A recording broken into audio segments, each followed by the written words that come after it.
Hello student, कैसे हैं आप। नेक्सस एजुकेशन पॉइंट में आपका स्वागत है। हम हाजिर एक नई वीडियो का। आज हम बात करेंगे MPS 004 इग्नू यूनिवर्सिटी। टॉपिक है नौकरशाही की अवधारणा। विकासशील देशों में नौकरशाही की क्या भूमिका है और नौकरशाही पर मैक्स वेबर के विचार बताइए। मोस्ट वेरी इंपॉर्टेंट क्वेश्चन है। चलिए देखते हैं नौकरशाही किसे कहते हैं। नौकरशाही शब्द का प्रयोग प्रशासन के संबंध में अधिकतर किया जाता है।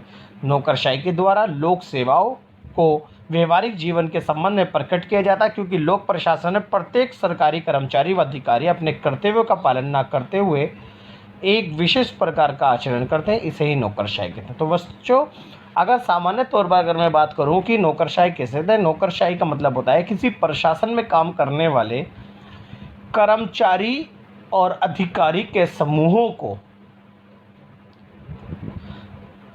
हम नौकरशाही कहते हैं। और ये प्रशासन में काम करने वाले कर्मचारी और अधिकारी जो होते हैं, ये सरकार की सेवाओं को जनता तक पहुंचाते हैं। अर्थात दूसरे शब्दों में अगर मैं कहूं तो नौकरशाही का मतलब होता है मेज, यानी वे अधिकारी जो मेज या डेस्क पर बैठकर काम करता है उसे हम नौकरशाही कहते हैं।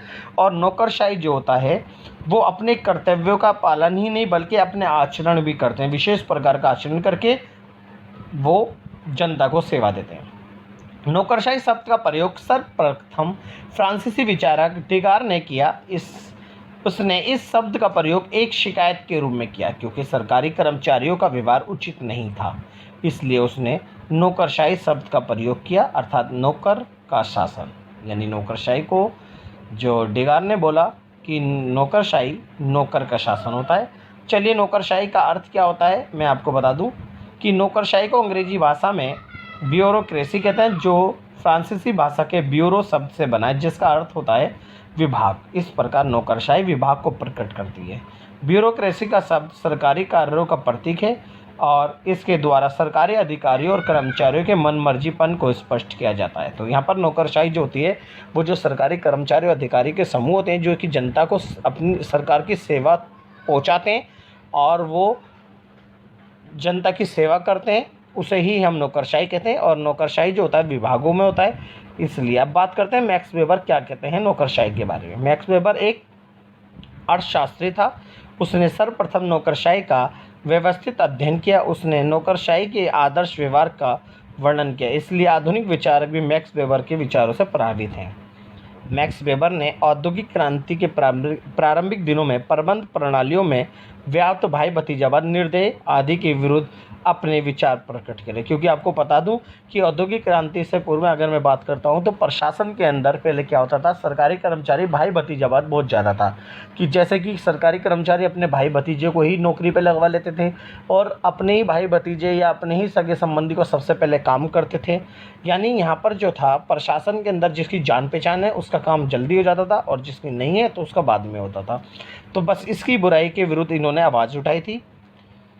औद्योगिक क्रांति को बढ़ावा देने के लिए नौकरशाही सर्वोत्तम शासन है। मैक्स वेबर ने यह स्पष्ट किया कि एक व्यक्ति दूसरे व्यक्ति पर अपना प्रभुत्व जमाना चाहता है और यह सिद्ध हो जाए कि दूसरे का प्रभुत्व न्यायोचित है, तो यह स्वीकार्य हो जाता है कि नौकरशाही की विशेषता एक समान होती है। उसने नौकरशाही की निम्नलिखित विशेषताओं का वर्णन करा। पहले, नौकरशाही में स्पष्ट श्रम विभाजन। तो मैक्स वेबर का मानना ये था कि जो नौकरशाही होती है उसके अंदर सबका स्पष्ट श्रम विभाजन होता है, यानी सभी एम्प्लॉइयों का काम बटा हुआ होता है प्रशासन के अंदर।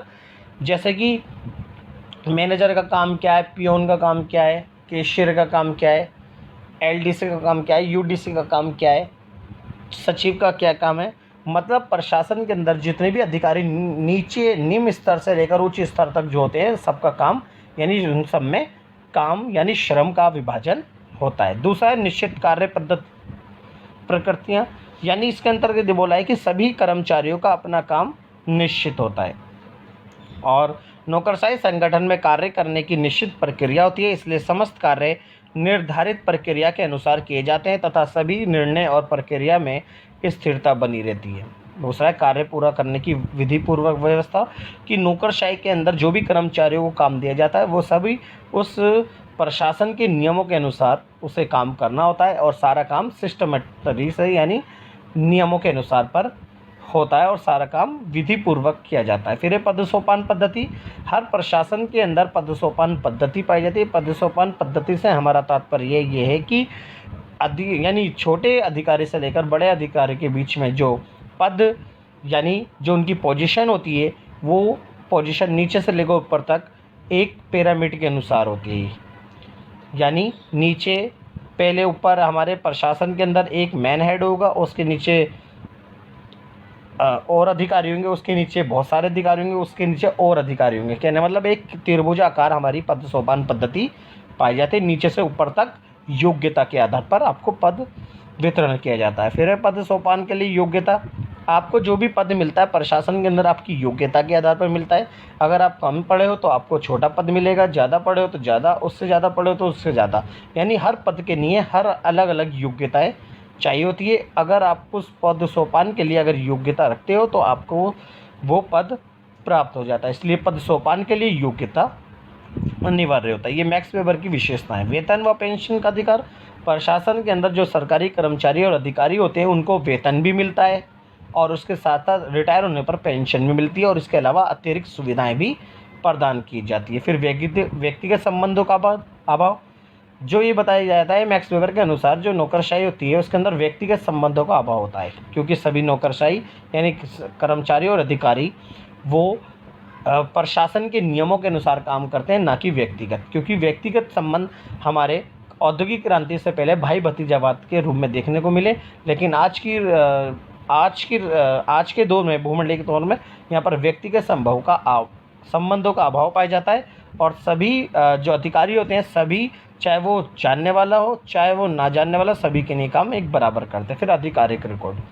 जी, नौकरशाही में अधिकारियों और के निर्णय और गतिविधियों को औपचारिक रूप से रिकॉर्ड रखा जाता है और सभी अधिकारी कर्मचारियों के रिकॉर्डों के आधार पर ही उनको प्रमोशन दिया जाता है। यानी बड़े पैमाने पर फाइलिंग प्रणाली पाई जाती है, सबका रिकॉर्ड रखा जाता है। तो ये मैक्स वेबर के विचार थे।